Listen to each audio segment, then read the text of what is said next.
Haruna dan pelayan sudah menyiapkan sarapan di meja. Tak lama, Tristan dan Syahira duduk di ruang makan. Di meja tersaji sandwich dan nasi goreng.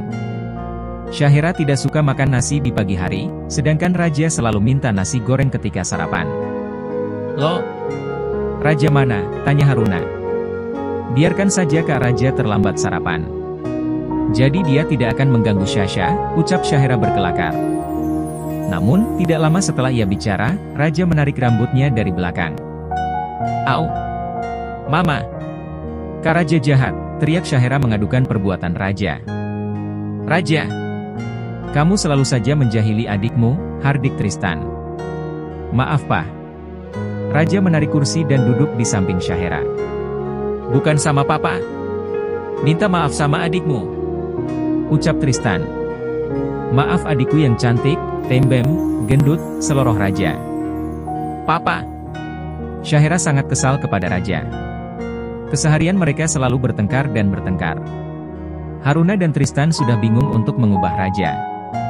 Seperti kata pepatah, like father, like son, memang cocok untuk Tristan dan Raja. "Raja berangkat dulu mah, Pah," pamit Raja. Ia melirik jam dinding, sudah jam 7 pagi. Ia pasti terlambat hari ini. Di sekolah, Ratu sudah berdiri di pintu gerbang yang tertutup. Berkali-kali ia menatap jam di tangannya. Menanti orang yang akan menerima hukuman darinya. Satpam berdiri di samping Ratu. Pandangan mata Satpam itu terus tertuju ke arah dada Ratu. Rasanya mata itu seolah akan meloncat keluar. Tubuh Ratu sangat proporsional, tingginya 172 cm. Rambut lurus sebatas pinggang dengan warna coklat mengkilap dan kulit putihnya itu selalu membuat laki-laki yang menatapnya jadi berpikiran liar. Tidak terkecuali Satpam yang sedang menelan saliva berkali-kali, menatap dada Ratu. "Ehem. Apa yang Bapak lihat?" tanya Ratu ketika menyadari tatapan Satpam itu mengarah ke dadanya. "Besar," jawab Satpam tanpa sadar. "Besar?" tanya Ratu heran. Ia menatap ke dadanya. "Hah? Bapak kurang ajar. Berani-beraninya menatap dada saya," maki Ratu dengan kesal. Tidak lama, suara klakson motor mengalihkan pandangan Ratu dari Satpam itu. Raja datang dengan motor ninja berwarna merah dipadu warna hitam. Ia meminta Satpam membukakan pintu gerbang untuknya. Namun, Satpam itu menolak. Kalau pintu gerbang sudah ditutup, tidak ada yang boleh masuk. "Maaf Mas Raja," ucap Satpam itu. "Hah? Mas? Pak, sejak kapan anak SMA jadi mas-mas?" Raja sangat kesal dipanggil Mas oleh Satpam yang usianya lebih tua dari ayahnya, Tristan. "Jangan banyak protes, cepat buka." Ratu mendekati ke pintu gerbang. "Pak Satpam, bisa saya minta kuncinya?" tanya Ratu sambil menadahkan tangan. "Tapi, Bu Ratu, menurut catatan di ruang BP, ini pertama kalinya dia terlambat. Walaupun dia suka membolos jam pelajaran, tetapi tidak pernah membolos di luar sekolah. Jadi, saya hanya perlu menghukumnya. Cepat buka," pinta Ratu. Senyuman jahatnya terlihat mengerikan. "Sial. Dia pasti akan menggunakan hal ini untuk membalas dendam padaku," pikir Raja. Pintu gerbang terbuka, Raja masuk ke parkiran diikuti Ratu di belakangnya. Setelah memarkir motor, Raja disuruh mengikuti Ratu ke lapangan belakang sekolah. Ia sudah menantikan kesempatan untuk membalas perbuatan Raja. "Apa yang mau kau lakukan padaku?" tanya Raja dengan tatapan sinis. Plak! Ratu menampar Raja dengan kuat, sampai tangannya terasa panas. Namun, gambarannya tidak meninggalkan bekas. Ia menyembunyikan telapak tangannya yang memerah di belakang punggung. "Sudah saya peringatkan berkali-kali. Bicara yang sopan kepada gurumu. Kamu bukan guruku." "Tapi Ratuku," sahut Raja. "Kamu." Ratu menunjuk wajah Raja dengan kesal. Ia menggertakkan giginya dengan kuat. "Lari keliling lapangan 30 putaran, sekarang." Ratu menghukum Raja yang berani menggoda gurunya terang-terangan di sekolah. "Siap cantik," jawab Raja. "Tambah 5 putaran."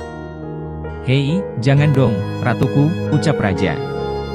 "Tambah 20. "Iya, Bu Ratu, jangan ditambah lagi hukumannya," ucap Raja. Ia segera meralat ucapannya atau hukumannya akan terus bertambah. 30 putaran, sekarang juga." "Iya Bu." Raja segera berlari memutari lapangan basket di halaman belakang sekolah. Ratu tersenyum penuh kemenangan. Ini baru permulaan, batin Ratu. Ia duduk mengawasi Raja yang baru berlari 2 kali putaran. Hari itu, kebetulan jadwal latihan basket kelas 10. Saat mereka tiba di lapangan, terjadi kehebohan. Hah? Ya ampun. Dia Raja. Salah satu siswi kelas 10 itu terkejut. Baru kali ini, murid di sekolah itu melihat Raja dihukum. Itu guru BP yang baru ya? Wah, berani sekali dia menghukum Raja, timpal siswi lainnya.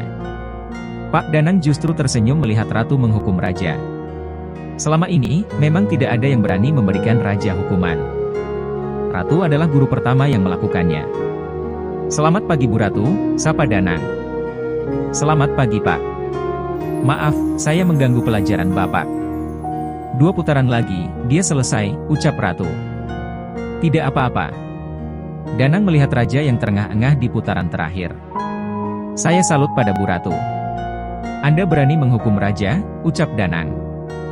Semua siswa sama Pak Danang. Tidak ada bedanya, sekalipun dia adalah Raja, tandas Ratu. Ia menoleh ke arah Raja yang duduk di pinggir lapangan dengan napas terengah-engah dan baju yang basah oleh keringat. Ia melangkah menghampiri Raja. Ini peringatan untukmu. Jangan pernah terlambat datang ke sekolah, mengerti? Ratu bicara dengan nada penuh intimidasi. Para siswa kelas 10 itu merasa takut kepada guru BP yang baru. Sepertinya, dia galak sekali, bisik siswa di belakang Danang. Masuk ke kelas, sana. Ratu pergi ke ruangannya setelah puas menghukum Raja. Ia tersenyum lebar. Masih ada hukuman lain yang akan diberikan Ratu, tetapi menunggu saat yang tepat. Hari ini, baru permulaan. Lihat saja nanti. Aku akan membuatmu tidak berani bicara sembarangan lagi di depan gurumu, gumam Ratu. Ah, ia di situ. Sedikit ke atas, Aduh, sakit. Pelan-pelan. Raja meracau sambil meringis. Aji memijat bahu Raja, sedangkan Marcel membantu Raja memijat kakinya. Mereka menertawakan Raja yang kesakitan setelah dihukum oleh Ratu tadi pagi. Kalian senang sekali sepertinya. Puas karena aku dihukum? Raja membentak mereka yang terus tersenyum geli. Hahaha, perlu dicatat dalam sejarah seorang Raja Arion Adinagara, dihukum oleh Ratu. Di mana-mana tuh Raja yang suka menghukum, bukan dihukum. Hahaha, seloroh Aji. Marcel ikut tertawa mendengar kata candaan yang terlontar dari mulut Aji. Mereka heran, mengapa Raja menurut. Sejak dulu, ia tidak menggubris ucapan guru BP saat memberi hukuman padanya. Lagian Rat, tumben kamu menurut. Biasanya kamu melawan ketika dihukum, tanya Marcel. Kalau tidak aku turuti, bisa-bisa dia memanggil ayahku lagi. Memangnya kalian mau apa? Mau. Mereka kompak menjawab lalu tertawa. Sial. Kalian berharap ayahku dipanggil lagi. Asal kalian tahu, saat aku harus memanggil orang tuaku, maka orang tua kalian juga akan datang, ucap Raja. Seketika itu juga, kedua temannya terdiam. Mereka tidak lagi bicara. Raja dan Ratu, bagi Marcel dan Aji, mereka sama menakutkannya. Halo Pak. Ada apa menelepon? Tanya Ratu di telepon. Deki ingin mengajak Ratu makan malam di rumah temannya. Ratu tahu tujuan sebenarnya hanya ingin menyuruh Ratu berkenalan dengan putra temannya. Namun, Ratu tidak bisa menolak permintaan ayahnya. Iya. Ratu akan ikut, ucap Ratu. Ia menutup teleponnya. Bosan mendengar ayahnya meminta Ratu mencari pendamping. Ia baru berusia 23 tahun. Memangnya kenapa kalau dia masih sendiri? Ratu menghela napas panjang. Tok. Silakan masuk. Ternyata Aji dan Marcel yang datang ke ruangan Ratu. Sedikit heran karena mereka tiba-tiba datang dengan wajah panik. Padahal sudah jam pulang sekolah, tapi mereka masih di sekolah. Kalian belum pulang? Tanya Ratu. Kami mau pulang Bu. Tapi, Raja kejang-kejang di ruang kesenian, ucap Marcel bersandiwara. Jadi, temanmu sedang kejang-kejang? Lalu kenapa kalian tinggalkan dia sendiri? Tanya Ratu curiga. Iya, itu karena kami panik, jawab Marcel. Ratu bangun dari kursinya lalu bersandar di tepi meja.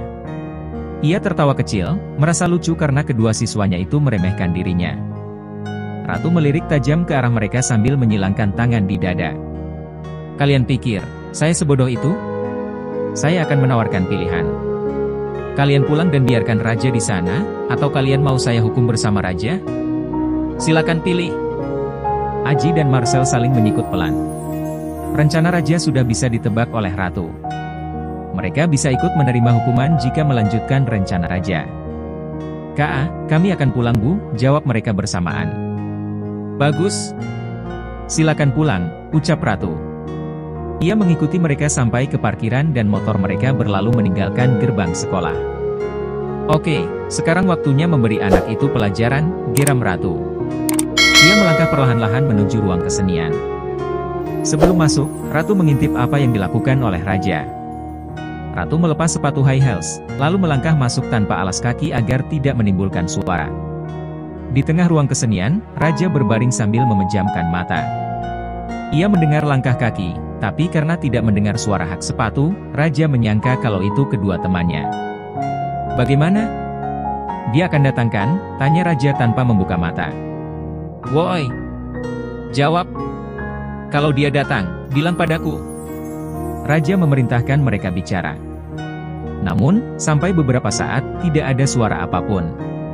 Karena penasaran, raja membuka mata. "Diur! Hei!" Raja berteriak saat ratu mengguyur wajahnya dengan air mineral. Ia segera bangkit dan mengedarkan pandangan. "Sial! Mereka mengkhianatiku," batin raja. "Sudah lebih baik sekarang. Saya dengar kalau kamu sakit dan kejang-kejang. Karena saya tidak tahu soal pengobatan, jadi saya kasih kamu air mineral supaya segar," ucap ratu sambil tersenyum sinis. Apa masalahmu denganku? Mengapa kau selalu menargetkan aku untuk pelampiasan kekesalannya?" tanya raja sambil mengusap wajah. Ratu tidak menjawab, tapi mengambil ponsel dan menekan nomor kontak. Raja menatapnya dengan heran. Menunggu apa yang akan dilakukan ratu. Raja baru mengerti tujuan ratu. "Hei, apa yang akan kau lakukan?" tanya raja panik. "Kamu sudah bisa menduganya bukan?" "Aku akan menelepon ayahmu," jawab ratu berpura-pura. "Hentikan itu. Aku sudah dihukum tadi pagi, jadi kenapa harus menelepon ayahku?" "Karena kamu berencana mengerjai Bu Guru lagi.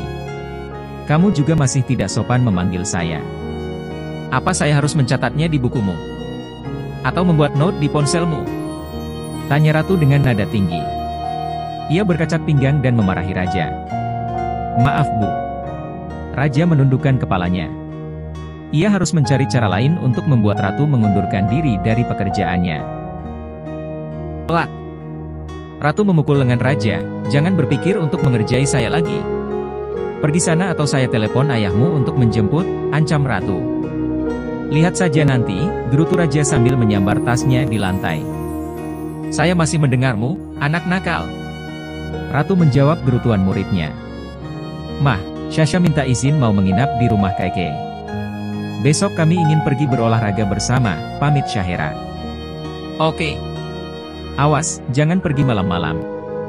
Mama tahu kalau ini malam minggu, tapi Sasha masih kecil." "Sasha ingat Mah," jawab Syahera. Ia mengecup pipi Haruna lalu menadahkan tangan. "Uang jajannya mana?" Syahera tersenyum manis, merayu mamanya agar memberinya uang jajan. "Jangan dikasih Mah. Dia pasti mau pergi ke layapan nyari cowok di jalan bareng Keke," ucap raja. "Enak saja. Memangnya Kak Raja, kalau malam minggu pasti nyari cewek buat dijadiin pacar seminggu, terus diputusin," balas Syahera. Bukan tanpa bukti saat Syahera mengadukan raja kepada Haruna. Karena memang seperti itulah raja. "Raja, jangan mempermainkan anak gadis orang." "Mama tidak suka," ucap Haruna memarahi raja. Raja diam saja. Begitulah dirinya, ketika ia bersalah, ia tidak akan melakukan pembelaan apapun di depan orang tuanya. Satu-satunya orang yang selalu membuat dia berbohong adalah ratu. Di depan gurunya itu, raja selalu berbohong dan berkelit meski di pihak yang salah.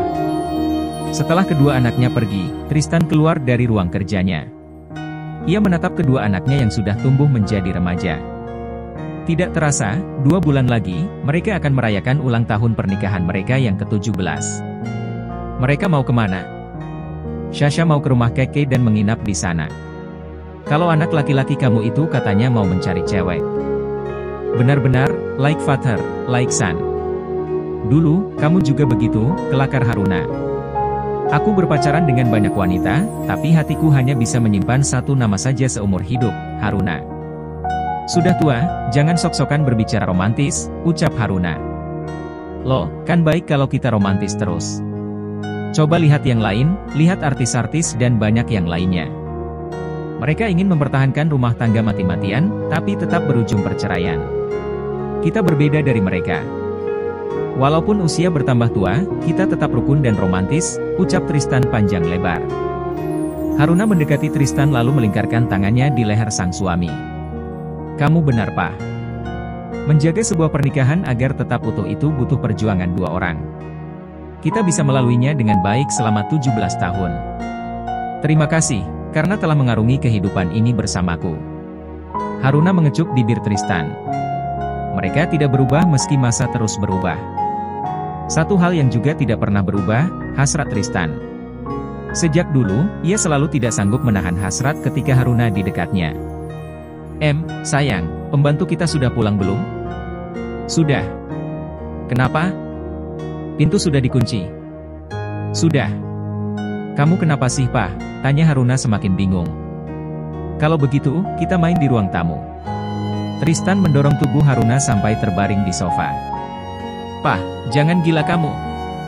Masa mau main di sini? Tolak Haruna. Ia mencoba bangun dan Tristan tidak membiarkan Haruna lolos begitu saja. Haruna tidak pernah bisa menang dari Tristan. Baik itu dulu, sekarang, dan sampai kapanpun.